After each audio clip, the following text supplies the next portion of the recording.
In today's video, I'm going to teach you how to use masks in Darktable.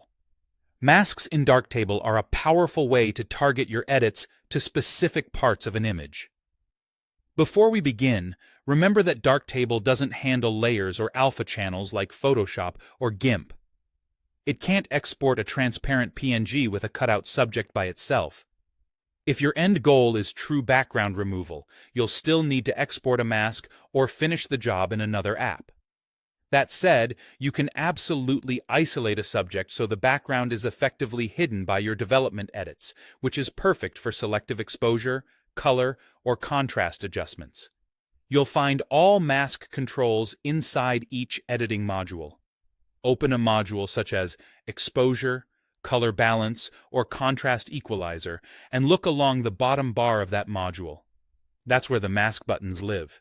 You'll typically see options that go from no mask to a uniform mask that acts like a global opacity control for the module, to a drawn mask, a parametric mask, a combined drawn and parametric mask, and finally, a raster mask that lets you reuse a mask from another module.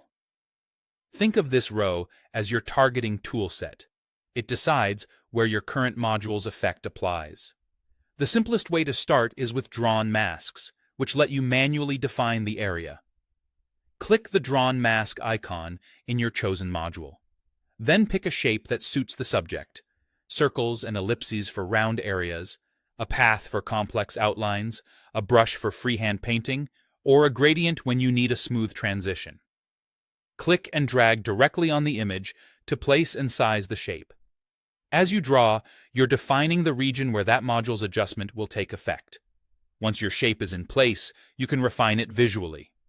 Adjust the size and position to fit your subject, use softness to feather edges for a natural blend, and add or subtract multiple shapes to cover complex areas without hard-cut lines. This lets you brighten a face without touching the sky, or deepen the background while protecting the subject. If you need more precision based on image content, parametric masks respond to things like brightness or color values. You can even combine drawn and parametric masking for a selection that follows both your shape and the tones you care about. When you want consistency across modules, a raster mask lets one module reuse a mask created in another, so your targeting stays aligned as you tweak different aspects of the image. As you work, remember that masks only affect the module you're in.